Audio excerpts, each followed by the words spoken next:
All right, welcome everyone. So in this video, I want to continue talking about how we can find the inverse of a matrix. We've constructed an algorithm for doing so and worked through some examples of 2x2 and 3x3 matrices on these previous slides and examples. So I would definitely encourage you to go through those videos first and be sure that you're able to do these procedures yourself.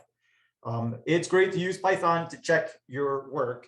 So I want to talk about how we could use Python to find the inverse matrix. So not too surprising that our favorite library, NumPy, they've got a nice function built in to find the inverse of a matrix if it exists. And that function is in the NumPy library. So that's why we have this prefix NP. I've imported NumPy with the prefix NP.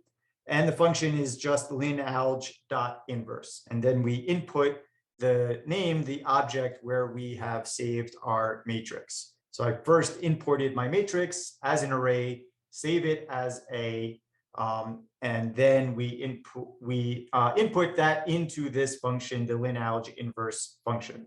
I saved the inverse output to this function B, and then we can print this out. Down here is not the result of that output, I should clarify. This was the matrix A that we started with on this slide over here. And here was the inverse that we found by hand. And so here's the matrix A. I've input it in this following way over here, so you can just make sure I've input it the right way. I'm going to next go into Google Colab file, which I have linked in the description of this video below to show how this operation would look like in a Colab document. Okay, so here we are looking at a Colab document that is called section 2.2. And up here, I have the exact same code that I had on that slide previously. So here we need to use the NumPy library because we're working with arrays. Here was the matrix A that I input. Here's the function that we're now using to find this inverse matrix. And I can run the code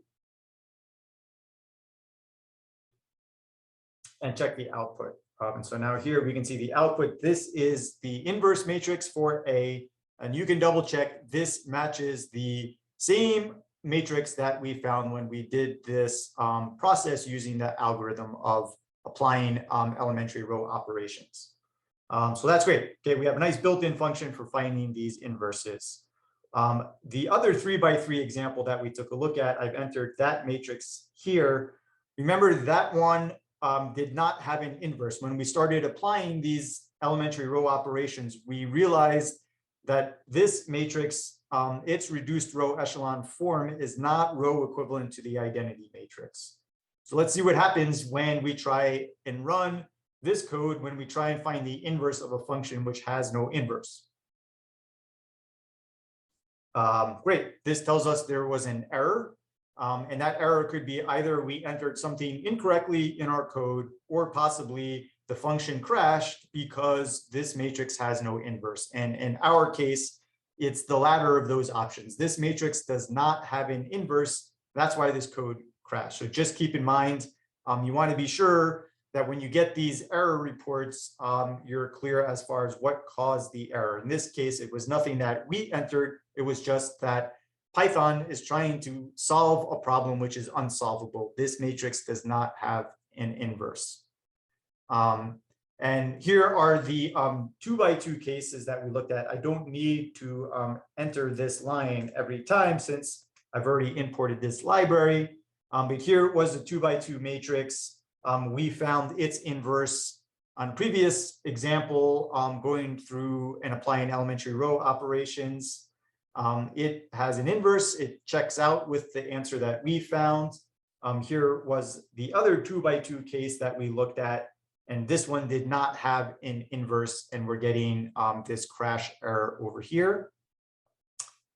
And yeah, we'll talk about this in a moment. And for anyone that might be interested, earlier in these slides, we took a look at how we could write some matrix A as a product of three elementary matrices. We found the inverse of each of those matrices.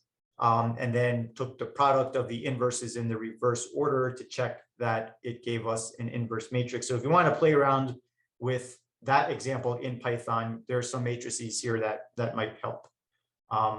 That's all I wanted to say about Python for now. And I want to go back into the slides to take a look at one last way of finding inverses. So Python is going to be particularly useful when you're working with larger matrices, right? The 3x3 case was doable. If we start getting into 4x4, 5x5 matrices, it's really computationally impractical to be doing those by hand, and that's where Python comes in handy. For smaller matrices, we have a very special case with a 2x2 matrix. Namely that if I have a 2x2 matrix A, whose entries in the top row are A, B, and the second row are C, D, then we have a formula for finding the inverse of this matrix A. What we're going to do is multiply by a scalar, which is equal to 1 over AD minus BC. So AD would be the product of the diagonal entries, and then we subtract by the product of the off-diagonal entries. So we're going to multiply this scalar by the matrix, which we get by interchanging the diagonal entries. So I interchange A and D, and I change the sign of the off-diagonal entries. So this becomes minus B, and this becomes minus C. So this is going to work just fine as long as this expression AD minus BC is not equal to 0. In the cases when this actually does equal 0, that's when we know that matrix A is not invertible. So for the 2x2 matrix that we've taken a look at, we did this one by hand using the algorithm, and then in that Python Colab document, you can check the inverse here. If we were to apply this shortcut, then we get a consistent result. I would take AB, which is minus 2. I can write out this calculation over here. So the AD minus BC would be minus 2 minus, and then the minus 3 times 4 minus 12. So that gives us a positive 10. And that's where that is coming from. And then we interchange the diagonal entries. So the 1 and the 2 get changed down here. And the off diagonal entries, they change their sign. So this 4 becomes a minus 4. That minus 3 becomes a 3.